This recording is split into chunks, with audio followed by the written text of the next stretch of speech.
எண்ணிக்கை எண்ணாகமம் 23வது அதிகாரம் 23வது வசனம் சொல்லுகிறது, யாக்கோப்புக்கு எதிரான மந்திர மாயம் ஏதும் இல்லை, இஸ்ரவேலுக்கு எதிரான குறிக்கூறல் யாதும் இல்லை. யாக்கோப்பையும் இஸ்ரவேலையும் பற்றி இப்போது சொல்லப்படுவது, எத்துணை அரியணை ஆற்றியுள்ளார் கடவுள். பாருங்க, எத்துணை அரியணை ஆற்றியுள்ளார் கடவுள். இங்கே வேதத்தினுடைய வார்த்தை என்ன சொல்லுகிறது என்றால், யாக்கோபுக்கு விரோதமாக மந்திரம் இல்லை. திட்டவட்டமாக வேதம் நமக்கு சுட்டி காட்டுகிறது. இப்படிப்பட்ட போராட்டத்தில் நிறைய பிள்ளைகள் மாட்டிக்கிட்டு இருக்காங்க. எனக்கு இதை பண்ணிட்டாங்க, எனக்கு அதை பண்ணிட்டாங்க. இந்த பிரச்சனை பழைய ஏற்பாட்டு காலத்திலும் இருந்தது. அதாவது நேருக்கு நேர் நம்ம ஜனத்தை மோத முடியாம சில சக்திகள் இன்றைக்கு மறைமுகமாக மோதுகிறது. எத்தனை பேர் ஆமேன்னு சொல்றீங்க? நேருக்கு நேராக உன்னை வந்து பேச மாட்டாங்க, உங்ககிட்ட பேசுகிற மாதிரி பேசிட்டு பண்ணிடுவாங்க. மறைமுகமாக செய்கிற காரியங்கள். தேவ பிள்ளையே, கடவுளுடைய சமூகத்தில் நீ ஆண்டவருடைய அரியணை கிட்ட போகணும், அவருடைய உன்னதமான இடத்துல நான் போய் அமர வேண்டும் என்று சொன்னால், அவரோடு கூட நான் அமர வேண்டும் என்று சொன்னால், இவைகள் எல்லாம் நம்மை விட்டு களையும் பொழுதுதான் கர்த்தர் ஜெயம் எடுக்கிறவராக மாறுகிறார். Price the lord. ஒரு விசுவாசி நேருக்கு நேர் சண்டை போடவே மாட்டான். உடனே என்ன பண்ணிடுவாங்க, செஞ்சுட்டு போயிடுவாங்க. இப்படி இருக்கா இல்லையா? உலகத்தில் இருக்கா? எத்தனை பேர் ஆமேன்னு சொல்றீங்க? இந்த மாதிரி இருக்கு இல்லையா? சண்டை வேணும். இவங்க என்ன பண்றாங்க, ஒரு பிசாசினுடைய சக்தியோட ஏவலோட இன்றைக்கு கடவுளுடைய ஜனத்தை மறைமுகமாக தாக்குறார்கள்.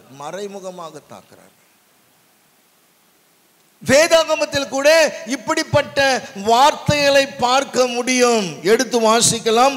2 அரசராகமம் 18வது அதிகாரம் 20வது வசனம்.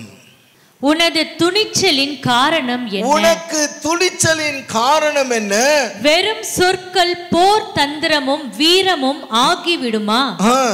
யாரை நம்பி என்னை எதிர்க்க துணிகிறாய்? யாரை நம்பி நீ எதிர்க்க துணிகிறாய்? கேள்வி கேட்கிறாங்க. ஆனா இன்னொரு மொழிபெயர்ப்பு கையில இருந்துச்சுன்னா அதுல நான் வாசிக்கிறேன் பாருங்க. அதுல 20வது வசனம் எதை சொல்லுது? 18:20 யுத்தத்திற்கு மந்திர ஆலோசனையும் வல்லமையும் உண்டென்று. இதுல எது மிஸ் ஆயிருக்கு? மந்திர ஆலோசனை மிஸ் ஆயிருக்கு. புரியுதுங்களா? வெறும் துணிச்சலின் காரணமாக அங்க சொல்லப்படல. ஆமென். பாயிண்ட் பண்ணி சொல்லப்படல. என்ன சொல்லியிருக்காங்க? யுத்தத்திற்கு மந்திர ஆலோசனையும் வல்லமையும் உண்டென்று சொல்லுகிறாயே, அது வாய்ப்பேச்சு அன்றி வேற என்ன? யார் மேல் நீ நம்பிக்கை வைத்திருக்கிறாய்? தேவ பிள்ளையே, இது ஒரு பிசாசினுடைய ஆயுதம், விழுந்து போன மனிதனுடைய ஆயுதம், விழுந்து போன ஒரு ஆவிகளுடைய ஆயுதம், கடவுளுடைய ஜனத்திற்கு விரோதமாக எழுப்பப்பட்ட அக்கினி அஸ்திரமாக இது காணப்படுகிறது. ஆமென். எத்தனை பேருக்கு தெரியும்? சுடுகாட்டில் ஒரு காலத்தில் பதைச்சாங்க, ஆனால் இப்போ எரிக்கிறாங்க. எரிக்கிற உடல்ல, நம்ம உடல்ல இருந்து தண்ணியும் கொழுப்பும் வெளியில் வரும். எரிக்கும் பொழுது இந்த தண்ணியும் கொழுப்பும் வெளியில வர இடத்துல இருந்து அதை எடுத்து இன்னைக்கு மந்திரவாதிகள் செய்கிறாங்க. சடலத்தை எரிக்கிற சடலத்திலிருந்து வருகிற அந்த கொழுப்பும் தண்ணியும் அது அது ஒரு சின்ன குப்பியில அதை வாங்கிறதுக்கு பல ஆயிரம், அதை விற்றால் பல லட்சம். இதை வைத்து ஒரு மனிதனை பைத்தியமாகவோ முடக்கி போடுவதற்கோ இன்னைக்கு மந்திரங்கள் இருக்கிறது.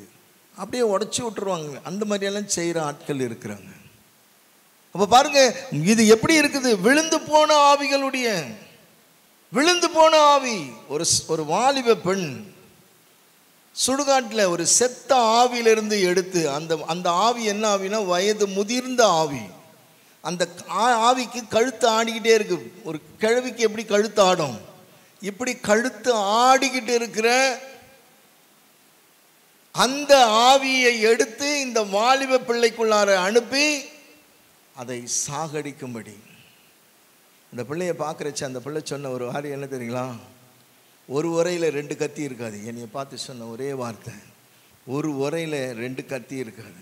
நீங்கள் எல்லாவற்றையும் தெரிந்து கொள்வதற்காக இங்கே சொல்லல, இவைகளாலும் நீங்கள் பாதிக்கப்பட்டிருந்தீர்கள் என்றால், இப்படிப்பட்ட மனநிலையில் நீங்கள் வாழ்வீர்கள் என்று சொன்னால், நீங்களும் இந்த வார்த்தைகளை சொல்லி இஸ்ரவேலுக்கு விரோதமாக குறி சொல்லுதல் இல்லை, மந்திரம் இல்லை என்பதை அறிக்கை செய்யும் பொழுது இதை கண்டு நடுங்கக்கூடாது என்பதுதான் தேவன் விரும்புகிற ஒரு காரியம். பிரைஸ் தி லார்ட், ஹல்லேலூயா, ஆமென்.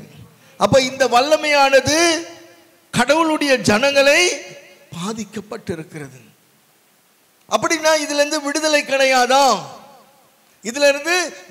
கிடையாதா? நல்லா புரிஞ்சுக்கங்க. இப்படிப்பட்ட ஆவியின் செயல்கள் ஏவல்கள் இருந்துச்சுன்னு சொன்னா உங்க பணம் விரயமாகும்.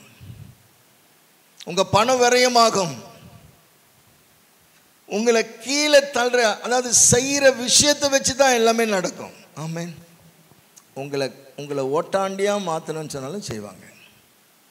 அப்ப இதை நல்லா படிச்சு பாருங்க. இந்த வசனத்தை, யாக்கோபுக்கு எதிராக மந்திரவாதம் இல்லை.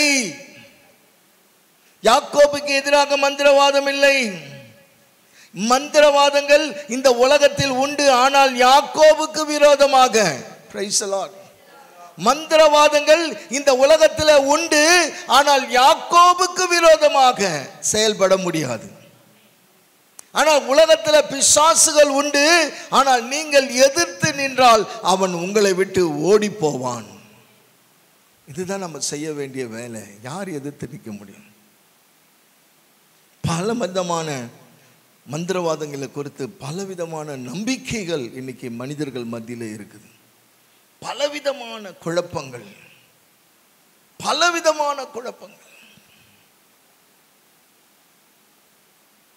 நான் ஒரு லிஸ்டே கொடுக்கலாம், எப்படியெல்லாம் பாதிக்கப்பட்டிருக்காங்க பிள்ளைங்கன்ட்டு.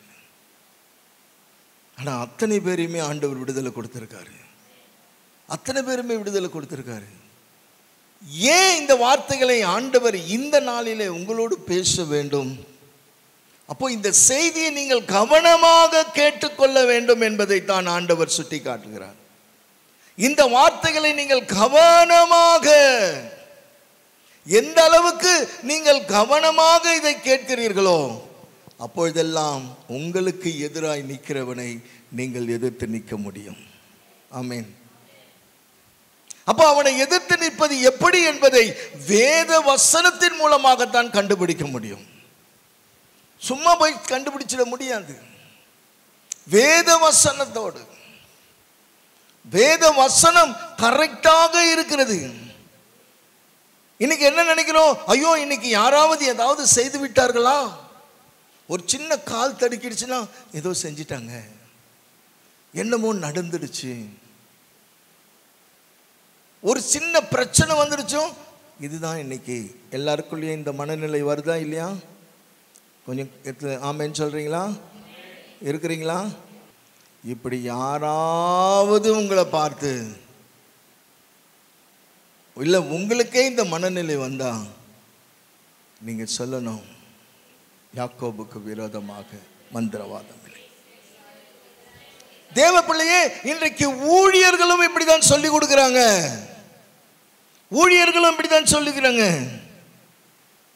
அப்ப நல்லா யோசனை பண்ணி பாருங்க. உங்களுக்காக ஒரு ஊழியக்காரர் ஜெபிக்கிறாருனாக்கா, ஜெபிக்கும் பொழுது நீங்க எதுக்காக போறீங்க? அந்த ஊழியக்காரர்கிட்ட பிரச்சனைக்காக போறீங்க. நீங்க போய் ஜெபிக்க போகும்பொழுது உங்க தலையில கை வச்சுட்டு உங்களை சுத்திலும் பாம்பு இருக்குதுன்னு சொன்னா நீங்க என்ன பண்ணுவீங்க? என்ன பண்ணுவீங்க? அவள்தான் பாதி ஹார்ட் அட்டாக் வந்துடும். ஆமா, உங்களுக்கு இப்படி செஞ்சிட்டாங்க, உங்களுக்கு அப்படி செஞ்சிட்டாங்க. குழப்பத்தை உண்டு பண்ணுகிற ஊழியர்கள் இன்றைக்கு அதிகமாக இருக்கிறார்கள். குழப்பம். அதனால தான் ஜாக்கிரதையா இருக்கணும். யார்கிட்டயும் போய் தலையை காட்டிடக்கூடாது. ஆமென். Praise the Lord. கண்ணா பின்னான்னு போய் தலையை காட்டிடக்கூடாது. நீ ஆண்டவர்கிட்ட உட்கார்ந்து ஜெபம் பண்ணு. வசனத்தை நீ உரிமையாக்கி ஜெபம் பண்ணும் பொழுது ஆண்டவர் அதிலே உனக்கு நல்ல ஒரு ஆலோசனை கொடுப்பார். யோபுனுடைய வாழ்க்கையில பிசாசினுடைய போராட்டங்கள் இருந்தது. ஏனக்கா அவன் ஒரு உத்தமன், மாசற்றவன். அவனுக்கு விரோதமாக அவன் அண்ணன் பண்ணினானோ தம்பி பண்ணினானோ அல்லது தொழில் காரணமாக யார் பண்ணினாங்களோ தெரியாது. ஆமென். நல்ல புரிஞ்சுங்க. எப்போ நீங்க கடவுளுக்கு பயந்து தெய்வீகமாக வாழ்கிறீர்களோ அப்பெல்லாம் சத்துரு உங்க பின்னாடி வந்து நிற்பான். கடவுளுக்கு பயந்து நீங்க வாழும் பொழுது, கடவுளுக்கு பயந்து நீங்க நிற்கும் பொழுது, கடவுளுக்காக வைராக்கியம் பாராட்டும் பொழுது பிசாசு வந்து நிற்பான். ஆமென். Praise the lord. நல்ல புரிஞ்சுங்க தேவ பிள்ளையே. இன்னைக்கு ஆவிக்குரிய குறி சொல்லுகிறவர்களிடம் போகின்றார்கள் அநேகர். ஆவிக்குரிய குறி சொல்றவங்க, குறி சொல்றவங்க கிட்ட போறாங்க. அங்க போய் இது கிடைக்குமா அது கிடைக்குமா. யாரு இன்னைக்கு நிறைய போதகர்கள் ஊழியர்கள் இன்னைக்கு நிறைய பேர் குறி சொல்லுகிறவர்களாக கரெக்டா சொல்லி விட்டுருவாங்க. என்ன சொல்லிடுவாங்க? நீங்க பார்த்த பையன் இருக்கா பாருங்க, பர்ஃபெக்ட் பையன், ரொம்ப அருமை, ஆண்டவர் சொல்லிட்டாருன்னு சொல்லுவாங்க. நம்மளும் நம்பி போய் கொடுத்து போடுவோம். கடைசியில் பிரச்சனையில் போய் நின்றுக்கிட்டு உட்காந்துட்டு இருப்போம். பிரைஸ் எல்லாம் நம்பி போய் கொடுத்துடாதீங்க. தெய்வம் ஒருவர் மாத்திரமே உண்மை பேசுகிறவர். தெய்வம் ஒருத்தருக்கு அந்த அனுக்கிரகம் இருக்குதுன்னு சொன்னா அவர்களால் மாத்திரமே அதை சொல்ல முடியும். இல்லைன்னா ஒன்றும் பண்ண முடியாது. எடுத்து வாசிங்க இணை சட்டம் 13வது அதிகாரம் 1-3 வசனங்கள். உங்கள் நடுவில் ஓர் இறைவாக்கினன் அல்லது கனவு காண்பவன் தோன்றி உங்களிடையே ஓர் அடையாளம் அல்லது அருஞ்செயல் காட்டுவேன் என்று சொல்லலாம். அவன் சொல்வது போல் அடையாளம் அல்லது அருஞ்செயல் நடக்கலாம். அதன் பின் அவன், வாருங்கள், வேற்று தெய்வங்களை பின்பற்றி அவற்றுக்கு ஊழியம் புரிவோம் என்று கூறலாம். அவை நீங்கள் அறியாதவை. அந்த இறைவாக்கினன் அல்லது கனவு காண்பவனின் சொற்களுக்கு செவி கொடுக்க வேண்டாம். செவி கொடுக்க வேண்டாம். ஏனெனில் உங்கள் கடவுளாகிய ஆண்டவர் மீது நீங்கள் முழு இதயத்தோடும் முழு உள்ளத்தோடும் அன்பு கூர்கின்றீர்களா என்று அவர் உங்களை சோதிக்கின்றார். ஆமென். நீங்க உண்மையாகவே அவரை நீங்கள் அன்பு கூறுகிறீர்களா? தேவ பிள்ளையே, இந்த கடைசி காலத்தில் இப்படிப்பட்டவர்கள் எழும்புவார்கள். எனக்கு நிறைய குழந்தைங்க கையில், நம்ம கத்தோலிக்க மக்கள் குழந்தைங்க கையில், குழந்தைங்க கழுத்தில் இவ்வளோ பெரிய தட்டியாக தாயத்தை தொங்கும். கேட்டால் அந்தோனியார் கொடுத்தார். அந்தோனியார் எப்போ தாயத்தை வித்தாருன்னு எனக்கு தெரியல. பிரைஸ் எல்லாம். ஒரு சில பேர் கையில் கயிறு கட்டிட்டு இருப்பாங்க. சிலர் இப்படியாக நம்மை வழி தவற செய்கிற காரியம். எப்போ நீ ஒரு கயிறை கையில் கட்டுறியோ உனக்குள்ளாக ஏதோ ஒன்று கட்டப்படுகிறது என்பதை மறந்து விடாதே. இப்படி இழுத்துட்டு போயிடுவாங்க உங்களை. ஜனங்கள் இப்படிதான் கடைசி காலத்தில் மந்திரவாதிகளிடத்தில் போவார்கள். ஏசாயா 19:3. ஆதலால் எகிப்தியர் தங்கள் உள்ளத்தில் ஊக்கம் இழப்பர். அவர்கள் திட்டங்களை குழப்பி விடுவேன். அவர்களுடைய திட்டத்தை குழப்பி விடுவேன். அப்போது சிலைகள் மாய வித்தக்காரர் மை வித்தைக்காரர் குறி சொல்வோர் ஆகியோரிடம் ஆமென் அவர்கள் குறி கேட்பார்கள். அந்த காலத்திலேயே எழுதியாச்சு. ஆமென். Praise the lord. ஒரு ஆவிக்குரிய மனிதன் அபிஷேகம் விலகும் பொழுது அவன் இப்படி குறி சொல்வோரை தேடுவான். எப்ப உனக்குள்ளார இந்த அபிஷேகம் விலகுதோ, எப்பொழுது உனக்குள்ளார அந்த எண்ணெயின் தன்மை குறைகிறதோ, எப்பொழுது உனக்குள்ளாக கடவுளுடைய ஐக்கியம் தள்ளி போகுதோ, நீ ஆட்டோமேட்டிக்கா குறி பார்க்க போயிடுவேன். நல்லா பாருங்க சவுலின் வாழ்க்கையை. சவுல் என்ன பண்றான்?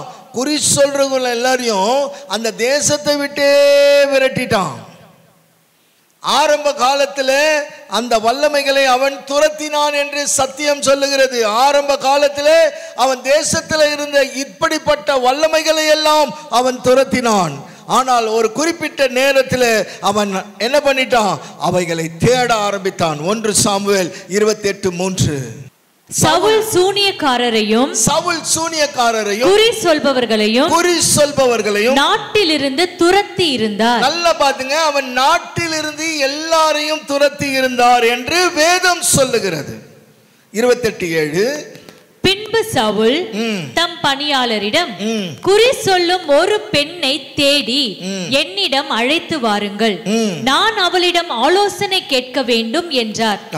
அதற்கு அவர் தம் பணியாளர்கள் அவரை நோக்கி, இதோ ஏன் தோரில் குறி சொல்பவள் ஒருத்தி இருக்கிறாள் என்றனர். எப்போ இது நடந்தது? இப்போது தேவனை விட்டு விலகின பின்பு. ஐயா, கடவுள் முதல் அபிஷேகம் பண்ணப்பட்டவன், ஆண்டவராலே முதல்ல அபிஷேகம் பண்ணப்பட்ட ராஜா. அப்பொழுது அவன் கடவுளோடு இருந்ததினாலே தேசத்துல ஒரு குறி சொல்லுகிறவர்களையும் வைக்கல, வெளியே விரட்டிட்டான். எப்போ கடவுளை விட்டு தூரம் போனானோ குறி சொல்லுகிற பெண்களை தேட ஆரம்பித்தான். குறி சொல்லுகிற பெண்களை தேட ஆரம்பித்தான். ஒரு காலத்தில் துரத்தி விட்டான். அப்ப என்ன இருந்தது? கிருபை இருந்தது. கிருபையை இழந்த பிறகு அவன் தேட ஆரம்பித்தான். எப்பவுமே இயேசு கிறிஸ்துவினுடைய ஊழியம் கண்டித்து போதிக்கிறது, கண்டித்து உணர்த்துவார். பாவத்தை குறித்து கண்டித்து, நீதியை குறித்து, நியாய தீர்ப்பை குறித்து அவர் பேசினார். ஆனால் சீடர்களோ பாவத்தை குறித்தும், நீதியை குறித்தும், நியாய தீர்ப்பை குறித்தும், ஞானஸ்தானத்தை குறித்தும் பேசினார்கள். வானிலும் பூவிலும் மேலான நாமம், வல்லமையுள்ள நாமமது. வானிலும் பூமியிலும் மேலான நாமம், வல்லமையுள்ள நாமமது. இயேசு என்ற திருநாமத்திற்கு எப்போதுமே மிக ஸ்தோத்திரம். Price the Lord. இயேசு என்கிற அந்த நாமம் எந்த விக்கிரத்துக்கு முன்னாடி போயிட்டா கூட இந்த தேவ பிரசன்னம் போயிடும். ஆமென். ஹல்லேலூயா. எல்லா வல்லமைகளையும் ஆண்டவருடைய நாமத்திற்கு நேராக முடங்கும் என்று தான் வேதம் சொல்லுகிறது. அவருக்கு நேராக. உயிருள்ள கடவுளை விட்டுட்டு நிறைய பேர் அங்கதான் போயிடுறாங்க. போய் அங்க போய் நின்னுடுறாங்க, அந்த இடத்துல போய் உட்கார்ந்துடுறாங்க. அப்போ இதிலிருந்து நீ முழுமையான விடுதலையை ஒரு ஆவிக்குரிய மனிதனுக்கு தேவை. Price the lord. ஒரு முழுமையான விடுதலை. பின்மாற்றம் அடைஞ்சிட்டேன்னு வச்சுக்கோங்களேன், நீ எங்க போயிடுவேனாக்கா அங்கதான் போவ. பின்மாற்றம் அடைஞ்சிட்டாங்க. ஆனா தேவ பிள்ளையே, உனக்கு திரும்ப திரும்ப திரும்ப திரும்ப பண்ணலாம். ஆனா உங்களுக்கு வேத வசனம் மூலமாக காண்பிக்க விரும்புகிறேன். பார்வோன் எப்போதும் சூனியக்காரர்களையும் மந்திரவாதிகளும் அவனோடு கூட தான் வைத்திருந்தான். பார்வோன் என்ன பண்றான்? எப்போதுமே மந்திரவாதிகளையும் சூனியக்காரர்களையும் யார் கூட வச்சிருந்தான்? அவன் கூட தான் வச்சிருந்தான். பார்வோன் கூப்பிட்ட உடனேயே மந்திரவாதிகள் வந்து நிற்பாங்க. அந்த காலத்திலேயே மந்திரவாதிகள் இருந்தாங்க. பார்வோன் கூப்பிட்ட உடனேயே அவர்கள் ஓடி வந்து நிற்பார்கள். அந்த அளவில் அவனுடைய ஆட்சி மந்திரத்தாலும் தந்திரத்தாலும் நிறைந்திருந்தது. நல்லா கவனிக்கணும். மந்திரத்தாலும் தந்திரத்தாலும் நிறைந்திருந்தது அவனுடைய ஆட்சி. அப்போ இங்க நம்ம பார்க்கும்பொழுது யாக்கோபுக்கு விரோதமாக மந்திரம் இல்லை. இதை சொன்னதே ஒரு மனிதன். யாக்கோபுக்கு விரோதமாக மந்திரம் இல்லை, குறி சொல்லுதல் இல்லை என்று சொன்னதே ஒரு மனிதன். யார் என்றால் பிலேயாம் என்கிற ஒரு மனிதன் இருந்தான். அல்லேலூயா. பிலேயாம் என்கிற ஒரு மனிதன் இருந்தான். அவனுடைய ஆரம்ப காலம் ரொம்ப வல்லமையாயிருந்தது. கடவுள் அவனுக்கு கொடுத்த ஒரு பெரிய கிருபை என்ன தெரியுங்களா? பூமியில நீ யாரை சபிக்கிறாயோ அவர்களை நான் சபிப்பேன். நீ பூமியில யாரை நீ ஆசீர்வதிப்பாயோ அவர்களை நான் ஆசீர்வதிப்பேன். அப்படிப்பட்ட ஒரு வல்லமை. ஆனா ஒரு குறிப்பிட்ட காலம் வந்ததும் அவன் கூலிக்காக தீர்க்க தரிசனம் சொல்ல ஆரம்பித்து விட்டான். கூலிக்காக. கடவுளுடைய வாயாக இருந்தவன். ஆண்டவர் அப்படிப்பட்ட ஒரு பெரிய ஒரு கிருபையை கொடுத்திருந்தார். அப்படிப்பட்ட ஒரு வல்லமையை கொடுத்திருந்தார். அவன் ஒருத்தரை சபிச்சானா ஆண்டவர் சபிச்சுடுவாரு. பரலோகம் சபிக்கும். ஆசீர்வதிக்கிறானா ஆசீர்வதிக்கும். கடைசியில வேதாகமம் என்ன சொல்லுகிறது? குறி சொல்லுகிறவன் என்று. தீர்க்கதரிசி பிலேயாம் என்று அல்ல, குறி சொல்லுகிறவன் என்று. தேவ பிள்ளையே, பிசாசுகளை துரத்துவது ஒரு வரம், ஆண்டவர் கொடுத்த கிஃப்ட். இது இலவசமாக பெற்றது. மத்தேயு 10 நீங்க வாசித்து பார்த்தீங்கன்னா சொல்லுகிறார்கள், இலவசமாக பெற்றீர்கள், இலவசமாக கொடுங்கள் என்றார். மத்தேயு 10 அதிகாரத்தில் எழுதியிருக்கு. இலவசமாக பெற்றீர்கள், இலவசமாக கொடுங்கள். ஆண்டவராகிய இயேசு கிறிஸ்து ஆனால் பிசாசு துரத்துவது, தீர்க்க தரிசனம் சொல்வதை வியாபாரமாக இன்றைக்கு மாற்றிவிட்டார்கள். ஆண்டவர் கொடுத்ததை இவர்கள் என்ன சொல்றாங்க? வியாபாரமாக. ஆண்டவராகிய இயேசு கிறிஸ்து சொன்னது என்ன? இலவசமாக பெற்றீர்கள், இலவசமாக கொடுங்கள். ஆனால் இன்றைக்கு பிசாசு தரத்துவதும் சூனியங்கள் எடுக்கிறேன்னு சொல்லி வியாபாரம். போர்டு போட்டு வச்சிருக்கிறாங்க. போர்டு போட்டு இன்னைக்கு வச்சிருக்கிறாங்க. Price the Lord. வியாபாரம். பேப்பரில் கூட அட்வர்டைஸ்மெண்ட் பண்ணுறாங்க. நம்ம மக்களே பண்ணுறாங்களா? நம்ம மக்கள் பண்ணுறாங்க இன்னைக்கு. Amen. Praise the lord. Hallelujah. எப்படி இருக்கு? ரயில்வேல வேலை செஞ்சுட்டு இருந்த ஒரு அருமையான சகோதரன் வேலை செஞ்சிட்டு இருக்கும்போது அவர் சொந்த சகோதரியினுடைய மகளை திருமணம் செய்யவில்லை என்று அவன் காதலித்து ஒரு பொண்ணை கல்யாணம் பண்ணிக்கிட்டான்னு சொல்லி தன்னுடைய சொந்த சகோதரியினுடைய மகளை திருமணம் செய்யாததுனால குடியில செஞ்சு கொடுத்துட்டாங்க. குடிச்சு குடிச்சு பௌர்ணமி அமாவாசை எல்லாம் வந்தால் குடிச்சு குடிச்சு ரயில்வே வேலையே போயிடுச்சு. வேலையும் போயாச்சு. ரயில்வேல வேலையும் போயாச்சு. கடைசியாக இந்த நாட்கள் வந்தாக்கா வீட்டை ரொம்ப அலக்கழிச்சிடுவான். 2 பெண் பிள்ளைகள். அவனுடைய மனைவி சத்துணவில் வேலை பண்ணுற ஒரு சூப்பர்வைசர். ஒரு ஒரு ஊழியக்காரர்கிட்ட போயிருக்காங்க. அவர் அந்த சர்ச்சிலேயே உட்கார வச்சிருப்பார். இந்த நாட்கள்லாம் போனால் 2 நாள் 3 நாள் அது உள்ளே இருப்பாங்க. அப்போ அந்த பிள்ளை கேட்டுச்சு, 1 வருஷமாக நாங்கள் வருகிறோமே, எங்களுக்கு விடுதலை கிடைக்கல, என்ன யா அப்படின்னு சொல்லி கேட்கும் பொழுது அவர் சொல்லியிருக்காரு, உடனே கொடுத்துட்டாக்கா நீங்கள் வெளியே போயிடுவீங்கல்ல, இங்கே இருங்க கொஞ்ச நாளைக்கு, என்னமோ இவர் கொடுக்குற மாதிரி. Price the Lord. ஆண்டவர் நான் மகிமைக்கு சொல்கிறேன், கடைசியாக கர்த்தர் விடுதலை கொடுத்தார். ஆண்டவருடைய மகிமைக்கு சொல்கிறேன், விடுதலை கொடுத்தாரு. இன்றைக்கி அந்த 2 பிள்ளைகளும் கல்யாணம் ஆகி குழந்தையோடு இருக்குது. அந்த அவருடைய பிள்ளைகளுக்கு பேர பிள்ளையை பார்த்துட்டாரு. இன்றைக்கி அவருக்கு ரயில்வே வேலை போயிடுச்சு, பெயிண்டிங் கான்ட்ராக்ட் எடுத்து இன்றைக்கி ஆசீர்வாதமாக இருக்கு. இலவசமாக நாம் என்ன பண்ணணும், மற்றவர்களுக்கு யாராவது ஒருத்தர் வராங்களா, உங்ககிட்ட ஒரு கிஃப்ட் இருக்கும், அந்த கிஃப்ட்டுக்கு பயன்படுத்தணும். Price the Lord. அது இலவசமாக கொடுக்க வேண்டும். அதனால தான் இங்கே வேதம் என்ன சொல்லுகிறது, என்ன ஆண்டவர் இலவசமாக உனக்கு கிடைத்தது என்று சொல்லுகிறார். உனக்கு இலவசமாக தானே கொடுத்துறாரு. அப்படின்னா தீர்க்க தரிசனம் சொல்வது இலவசமாக தானே இருக்கணும். ஒரு தீர்க்க தரிசனம் சொல்றாங்கன்னு சொன்னா அது இலவசமாக தான் இருக்கணும். தீர்க்க தரிசனத்துக்கு ஒரு ரேட்டு போட்டுறக்கூடாது. Praise the lord. இன்னைக்கு பாருங்க, தாம்பரம் பக்கத்தில் ஒரு போர்டு பார்த்தேன் சமீபமா, இங்கே வாருங்கள் இயேசு உங்களுக்காக தீர்க்க தரிசனம் சொல்வார். கடைசி காலம், நம்ம எங்கேயும் போய் ஏமாந்துடக்கூடாது. ஆனால் இங்கே என்ன நடந்தது, பிள்ளையாம் என்கிற ஒரு மனிதனை ஒரு ராஜா கூப்பிடுறாரு. இஸ்ரவேல் ஜனங்களை கானானை நோக்கி அவங்க போய்கிட்டு இருக்காங்க.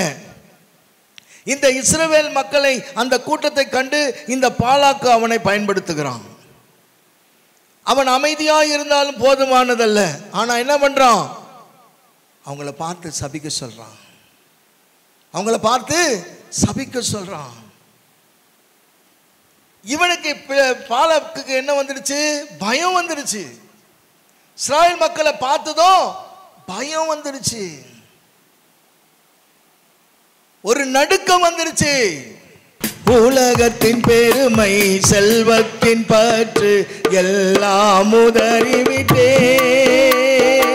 உலகத்தின் பெருமை, செல்வத்தின் பற்று எல்லாம் உதறிவிட்டேன். உடல் பொருளாவி உடைமைகள் யாவும் ஒப்பு கொடுத்து விட்டேன். உடல் பொருளாவி உடைமைகள் யாவும் ஒப்பு கொடுத்து விட்டேன். ஆனவராலயோ எனக்குள்ளே இயேசு. சொல்லுங்க சத்தமா சத்தமா, எனக்குள்ளே இயேசு. என்ன நடந்தாலும் எவ்வேளையிலும் எப்போதும் துதித்திடுவேன். என்ன நடந்தாலும் எவ்வேளையிலும் எப்போதும் துதித்திடுவேன்.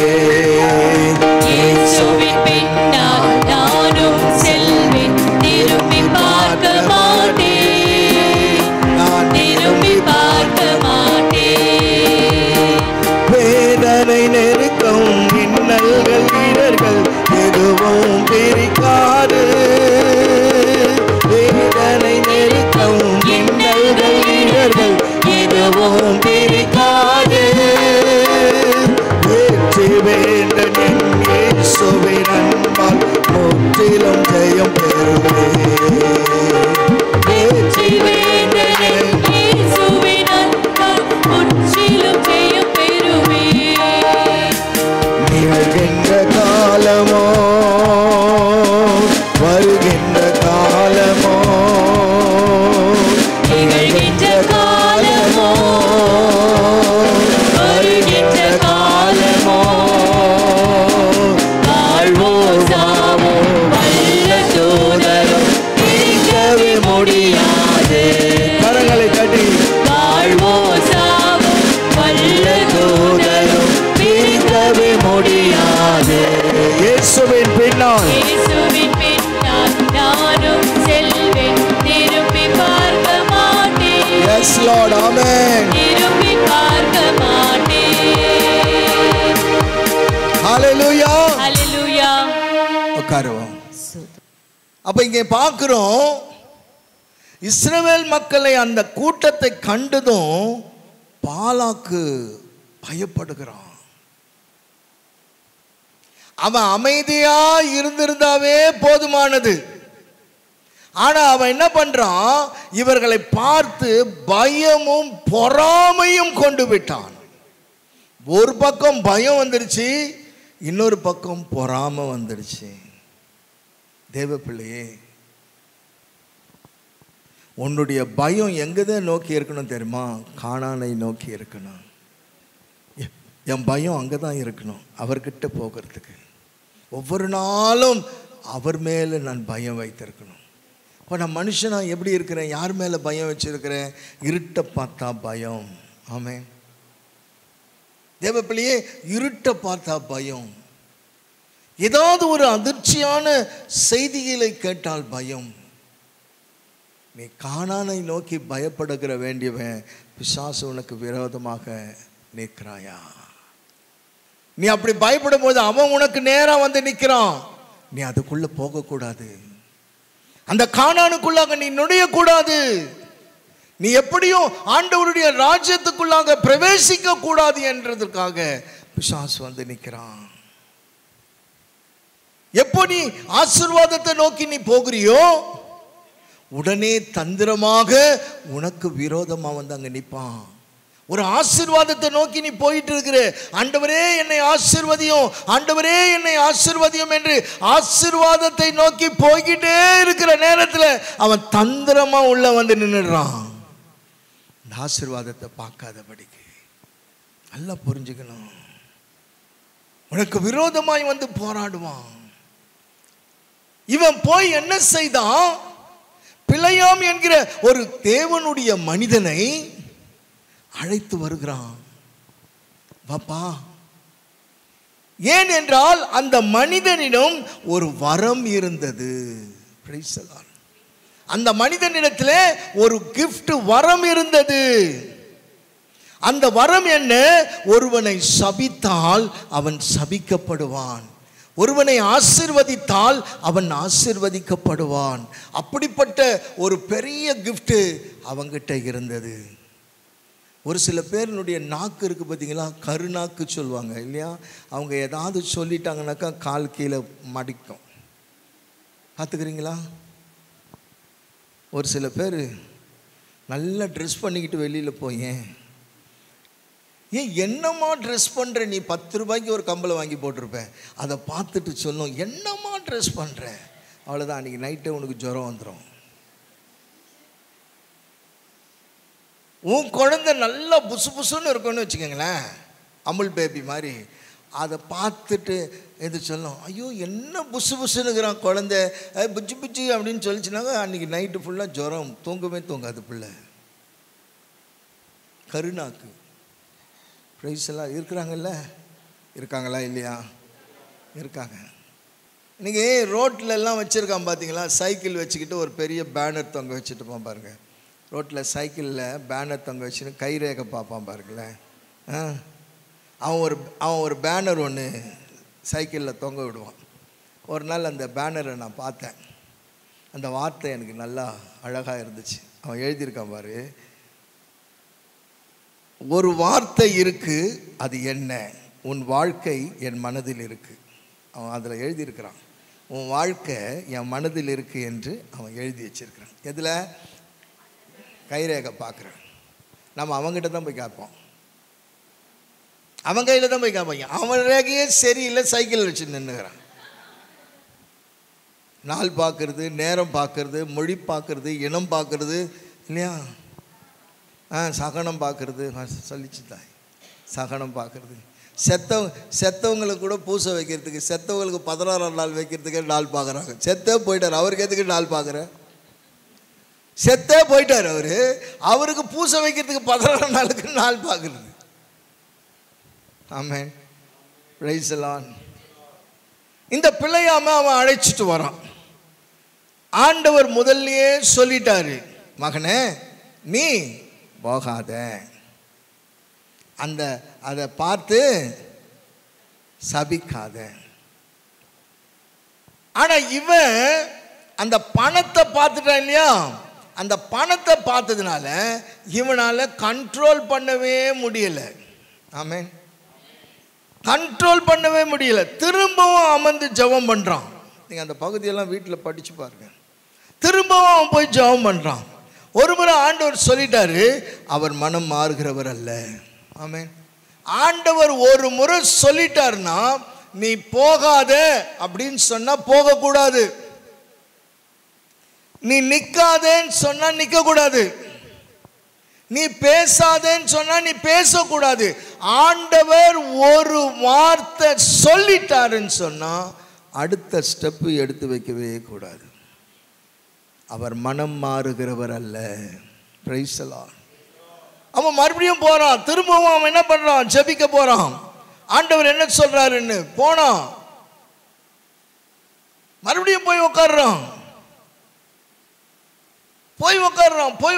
ஆண்டவர் ஒரே வார்த்தை தான் சொல்றாரு, போகாத. Price the Lord. ஆண்டவர் ஒரு முறை சொல்லிட்டாருன்னா நீ அதை செய்யக்கூடாது. இன்னைக்கு ஆண்டவர் இந்த இடத்துல நிறைய விஷயங்கள் சொல்லியிருக்கிறார். சொன்னதெல்லாம் கரெக்டாக பிடிச்சிக்கிட்டு செஞ்சிங்கன்னா அவருக்கு பிரியமானதாக இருக்கும்.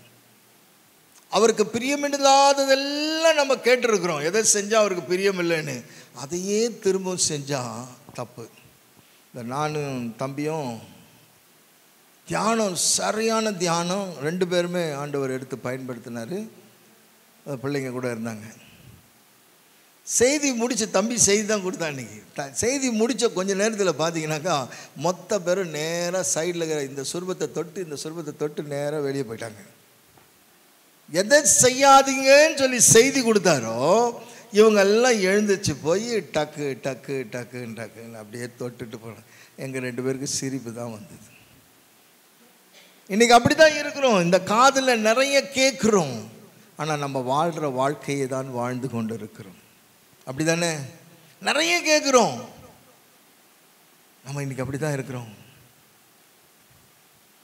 ஆண்டவர் உன்னை கையை பிடிச்சிக்கிட்டு குரங்கு போல செய்யாதன்னெல்லாம் சொல்ல மாட்டார். குரங்காட்டி தான் என்ன பண்ணுவான்? கையில் குரங்கை பிடிச்சிக்கிட்டு ஏறுன்னு சொல்லிட்டு அப்படி கொச்சை காட்டிக்கிட்டு இருக்கிற ஆண்டவர் நம்ம ஆண்டவர் கிடையாது. ஆமென். ஏன்னா உனக்கு புத்தியை கொடுத்துருக்கிறாரு, சிந்திக்கிற எண்ணத்தை கொடுத்துருக்கிறாரு, நீ எப்படி வாழணும்னு சொல்லி கொடுத்துருக்கிறாரு, எல்லாமே உனக்கு ஞானத்தை கொடுத்துருக்கிறாரு. ஆண்டவர் சொல்றாரு, நீ போ, நான் சொல்லுகிறேன் என்பதை நீ சொல்ல வேண்டும். நான் என்ன சொல்றேனோ அதைத்தான் நீ போய் சொல்லணும். எண்ணிக்கை 22ஆம் அதிகாரம் 20வது இறைவசனம். கடவுள் இரவில் பிலேயாமிடம் வந்து அவரிடம், இந்த ஆள்கள் உன்னை அழைக்க வந்தால் நீ எழுந்து அவர்களுடன் போ, ஆயினும் நான் சொல்வதை மட்டுமே நீ செய்ய வேண்டும் என்றார். அவன் என்ன சொல்றான்? அவன் சொன்னது என்ன சொல்றான்? யாக்கோபுக்கு விரோதமாக மந்திரம் இல்லை என்று சொல்லுகிறான். அதே எண்ணிக்கை 23வது அதிகாரம் 1 வசனத்தை வாசிங்க. பிலேயாம் பாலாக்கிடம் எனக்காக இங்கு 7 பலிபீடங்களை எழுப்பும். பாருங்க, எனக்காக இங்கு 7 பலி, நல்ல கவனமா கேளுங்க, 7 பலிபீடங்களை கட்டு, எனக்காக இங்கு 7 காளைகளையும் 7 கிடாய்களையும் தாரும் என்றான். அப்போ தேவ பிள்ளையே, ஒவ்வொரு பலிபீடத்திலையும் காளைகளையும் கிடாக்களையும் வெட்டும் அந்த இடமே இரத்த காடாய் மாறிவிட்டது. 7 பலிபீடத்தில் இப்படியா செய்யுது. இப்படிதான் அவன் குறி சொல்ல ஆரம்பித்தான். அவன் செய்த அத்தனை முறையும், அவன் சொன்ன அத்தனை முறையும் மந்திரவாதத்தை எப்படி ஜெபிக்க வேண்டும் என்பதை, எப்படி நாம ஜெயிக்க வேண்டும் என்பதை, அவன் வாயிலிருந்து அவர்களை கிரிட்டிசைஸ் பண்ணி பேசவே இல்லை. வாசிங்க தொடர்ந்து. பிலேயாம் சொன்னபடியே பாலாக்கு செய்தான். பிலேயாமும் பாலாக்கும் ஒவ்வொரு பலிபீடத்திலும் 1 காளையும் 1 கிடாயும் பலியிட்டனர். பிலேயாம் பாலாக்கை பார்த்து, எரிபலி அருகே நின்று கொள்ளும், நான் போகிறேன், அவர் எதையெல்லாம் எனக்கு காண்பிக்கிறாரோ அதை உமக்கு அறிவிப்பேன் என்றார். அவன் பாருங்க, ஆண்டவருக்கு விரோதமாக எதையுமே சொல்ல முடியல. அவன் வாயிலிருந்து அந்த வார்த்தையே வரல. ஆமென். வேற ஒரு வார்த்தையும் சொல்ல முடியல. அவன் சொல்றதெல்லாம் என்ன சொன்னான்? வாசிங்க. பின்னர் பாலாக்கு பிலேயாமிடம், நீர் என்ன எனக்கு இப்படி செய்து விட்டீர்? என் எதிரிகளை சபிக்கும்படி நான் உம்மை கொண்டு வந்தேன். ஆனால் இதோ நீர் அவர்களுக்கு ஆசி மேல் ஆசி வழங்குகிறீர் என்றார். அதற்கு மறுமொழியாக அவர், ஆண்டவர் என் வாயில் வைத்ததை பேசுவது என் கடமை அன்றோ என்றார். ஆமென். ஆண்டவர் என் வாயில என்ன வார்த்தை வைத்திருக்கிறாரோ அதை தான் நான் சொல்ல வேண்டும். அதற்கு எதிர்மறையாக பேசவே இல்லை. அவங்க மேல அவன் கை கூட படல. ஆமென். Praise the lord. இன்னைக்கு நிறைய பேர் இந்த மாந்திரிகத்தினால பாதிக்கப்பட்டு இருக்கிறாங்க. நிறைய பேர் இன்னைக்கு பாதிக்கப்பட்டிருக்காங்க. யாரும் கடவுளை அறியாத பிள்ளைகள் கிடையாது, கடவுளை அறிந்தவர்கள் தான், கிறிஸ்தவர்கள் தான் இன்றைக்கு அநேக பேர் பாதிக்கப்பட்டிருக்கிறாங்க. அநேக பேர் இப்படிப்பட்ட வேலைகளை செய்கிறார்கள். இன்னைக்கு ஊழியக்காரர்களும் இப்படிதான் சொல்லிட்டு இருக்காங்க. நிறைய ஊழியக்காரர்களை நீங்க கேட்டீங்கன்னாக்கா, ஐயா எனக்கு செஞ்சுட்டாங்க, என் சபையிலேயே வச்சுட்டாங்க, எனக்கு சொல்றாங்க, ஓப்பனா சொல்றாங்க, எனக்கு என் சபையிலேயே செஞ்சிட்டாங்க. எப்படி ஆண்டவருடைய பிள்ளைகளுக்கு விரோதமா செய்ய முடியுமா? அப்ப நல்ல யோசனை பண்ணி பாருங்க. இப்படிப்பட்டவர்கள் ஊழியம் செய்ய முடியுமா? இப்படிப்பட்டவர்களால ஊழியம் செய்ய முடியுமா? செய்ய முடியாது. இப்படிப்பட்டவர்களிடத்திலே போகிற விசுவாசிகள் எப்படி இருப்பாங்க? ரொம்ப ஜாக்கிரதையா இருக்கும். ஆவிக்குரிய வாழ்க்கையில நீ வந்துவிட்ட பிறகு நல்ல போதனை தெரியணும். ஆண்டவருடைய ஆவிக்குரிய வாழ்க்கையில நீ வந்துட்டு அபிஷேகத்தில் நிக்கிறேன்னு சொன்னா உனக்கு போதனை தெரியணும், வசனம் தெரியணும், தேவனுடைய வல்லமையை நீ புரிந்து கொள்ளணும், அவருடைய பராக்கிரமத்தை நீ அறிந்து கொள்ளணும். இது அத்தனையுமே தெரிய வேண்டும். இது எதுவுமே இல்லாம நீ செய்யற ஊழியத்தில் வருகிற ஆத்துமாக்கள் கூட பயன் பெற முடியாது. Price the Lord. இப்படிப்பட்ட ஒரு போதனை உனக்குள்ள இருந்துச்சுன்னு சொன்னா எந்த வல்லமையும் உன்னை தொடாது. ஏதாவது தொட முடியுமா? அப்படி தொட்டால் ஆண்டவரின் கண்மணியை தொட்டது போல உன்னுடைய ஐக்கியம் இருக்கணும். ஊழியம் செய்யறது பெரிய வேலை இல்லை, ஆனால் நீ ஊழியம் எப்படி செய்கிற? இன்னைக்கு எவ்வளவு தைரியமா சொல்லிடுறோம், பிசாசு என்ன கூட பாதிச்சிடுச்சு, சூனியம் எனக்கு வச்சிருக்கிறாங்க. அது எப்படி உன்னை பாதிக்கும்? அது எப்படி உன்னை தொடும்? அது எப்படி உன்னை மேற்கொள்ளும்? ஒன்றுமே கிட்ட வராது. Price the Lord. உன்னை தொடுகிறவனை ஆண்டவர் கண்ணின் மணியை தொடுவார். தேவன் விடுவாரா? ஆண்டவர் விடுவாரா? உன்னை தொட்ட ஆண்டவர் விட்டுருவாரா? விட்டவே மாட்டார். நான் இன்னைக்கு அடிச்சு சொல்றேன், உங்களையும் உங்க பிள்ளைகளையும் உங்க எல்லைகளையும் உங்க வருமானத்தையும் உங்களை சூழ்ந்து அவன் வெள்ளம் போல் வந்தாலும் ஆவியானவர் கொடிபிடிக்கிறவராய் இருப்பார். கரங்களை தட்டி சந்தோஷமாக ஹல்லேலூயா ஹல்லேலூயா. மேய்ப்பராய் இயேசு இருக்கின்ற போது என் வாழ்விலே குறைகள் என்பது ஏது? சொல்லுங்க. என் மேய்ப்பராய் இயேசு இருக்கின்ற போது என் வாழ்விலே குறைகள் என்பது ஏது? என்னை அவர் பசும்புல் பூமியிலே நேரமும் நடத்திடும் போதினிலே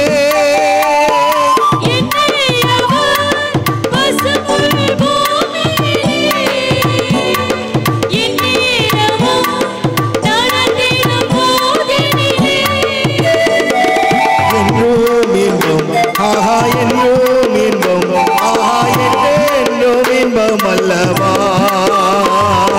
என்றும் இன்பம், ஆஹா என்றும் இன்பம், ஆஹா என்றும்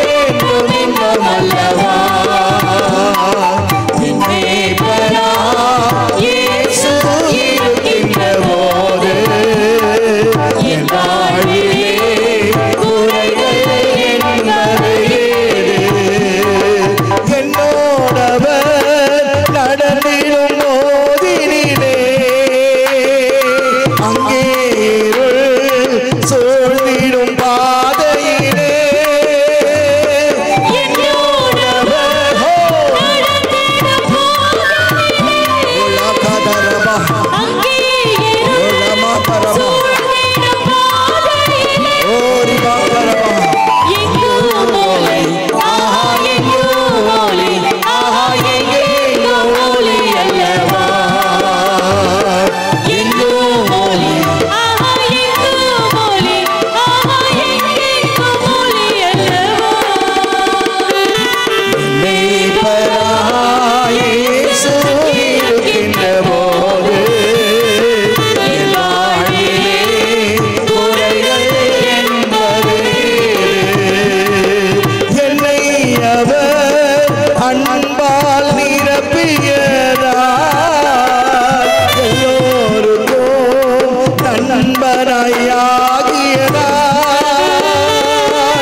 சர்ப்பங்களை எரிக்கிற வல்லமை, சர்ப்பங்களை எரிக்கிற வல்லமை, மாந்திரிகங்களை எரிக்கிற வல்லமை, ஓ பிசாசின் தந்திரங்களை எரிக்கிற வல்லமை.